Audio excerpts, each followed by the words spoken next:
Bila orang tengok nasi kandar kan, banyakkan rakyat Malaysia dia tengok nasi kandar dia mesti teringin sikit.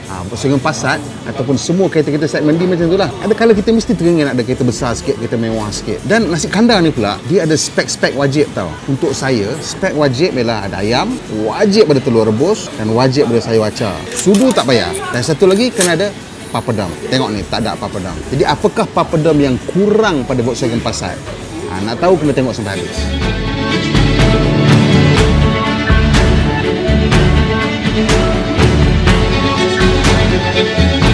Benda paling best sekali tentang Volkswagen Passat ni ialah engine dan gearbox.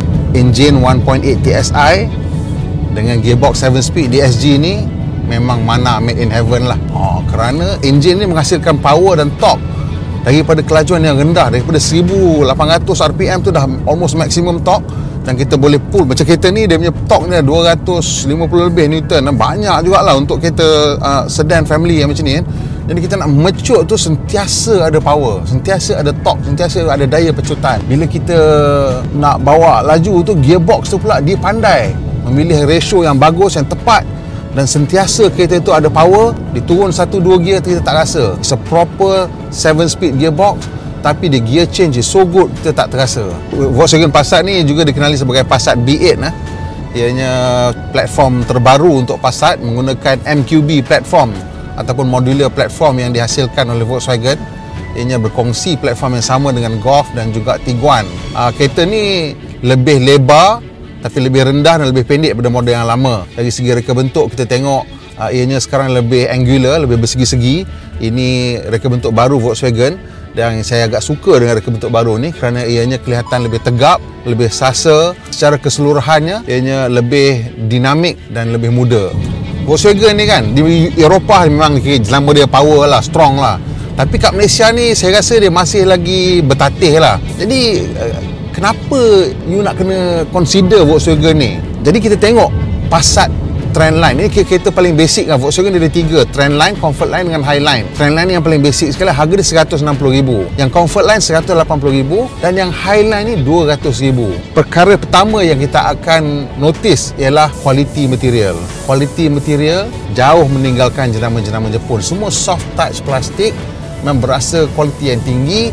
Kemasannya agak halus. Dari segi dashboard kita tengok semua soft touch plastik, heavily padded. Sini pun soft touch plastik. Dan bila kita tengok leather steering wheel ni, leather quality dia memang cukup cantik. Dan kemasan dia memang halus, jauh lebih halus daripada jenama-jenama Jepun. Dari segi seat, kualitinya memang Jerman lah, very firm seat. Bila kita tengok dari segi equipment level, di sini Trendline ni ada sikit kantoi. At 160,000, kalau kita tengok overall package, mungkin tak ada masalah dengan engine yang best, gearbox DSG, sound system bagus. Tapi sekarang bila nak masuk kereta, capai-capai door handle, tak boleh tarik. Masalah rupanya tak keyless. Kena buka keluar, tekan baru dia unlock. Ini bukannya lah kita satu masalah besar. Tapi bila you boleh get kereta yang bawah pada 100,000 dengan keyless go, dan you ambil D segment, tak ada keyless go, saya rasa itu akan menjadikan isu lah. Terutama sekali apabila jenama ni ada meletakkan harga yang sedikit premium. Dan juga tak ada reverse camera. Tak ada reverse camera, babe. Mana kereta tak ada reverse camera sekarang? Itu dua perkara kecil tapi mungkin akan menghantui fikiran pembeli. Sebenarnya kalau you nak semua benda tu dan lebih lagi pada tu pun ada.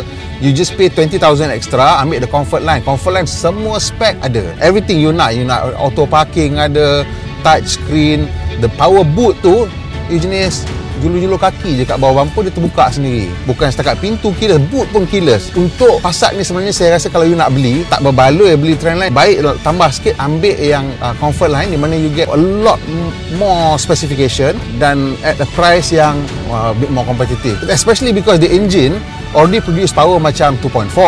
So kalau you nak beli 2.4 Japanese pun lebih kurang harga tu juga 1.7 lebih. Dan yang ini you get a European brand lah. Kalau you ada duit lebih sikit, of course you can take the Highline yang mana you dapat 2 liter TSI. 2 liter TSI ni power dia macam 3 liter lah, 350 Newton torque. Yang itu memang puas hati lah. Kita nak buat satu acceleration test. According to Volkswagen, Passat 1.8 TSI ni boleh mencecah 100 km sejam dalam masa 7.9 saat dan top speed dia 232. So kita ada distance dalam 150 meter. Kita masuk manual, ready and go. traction control trigger. It's accelerating fast. It's already 100, 120 as we pass the camera position. And hard braking. Well, not really hard lah, but kita trigger sikit. Tak trigger pun ABS actually. The tire squealing sikit, tapi the car is stable. It slowed down just nicely. And we are done. Volkswagen Passat ni kan, dia ada persamaan dengan Bailey Bridge ni tau. Bailey Bridge ni dia functional. Rupa tak ada tapi functional. Dah bertahun-tahun lama pun masih lagi kukuh. Inilah reputasi Volkswagen sebenarnya, dan kenapa ramai orang masih lagi teringin nak pakai Volkswagen. Pada saya, untuk Volkswagen Passat B8 Trendline ni, basic model, saya boleh bagi dia 6 daripada 10 aja. Kenapa 6 daripada 10? Kerana saya rasa dia punya basic spec dia tu ada benda-benda yang patutnya ada tapi tak ada. Tapi untuk comfort line yang middle ni saya boleh bagi sampai 7 daripada 10. Kerana pada harga RM180,000, kalau kita bandingkan dengan di segmen yang lain lah, yang 2.4 liter, spesifikasi dia jauh lebih tinggi dan kualiti binaannya juga jauh lebih tinggi. Dan kerana itu saya rasa ianya memang sepatutnya diberikan perhatian khusus oleh pembeli. Dan kalau kita tengok yang Highline pula, yang Highline tu harga dah RM200,000. Kalau ada duit, memang Highline ni ialah spek dia jauh berbeza daripada model-model segmen D yang lain yang boleh dapat daripada Jepun ataupun Korea. Tapi at 200,000, kalau you betul-betul nak German car, you boleh cari 318 yang 1.5 liter yang 1.5 liter tu. That one is about 200,000, lebih kurang harga dengan yang Passat B8 Highline. Okay.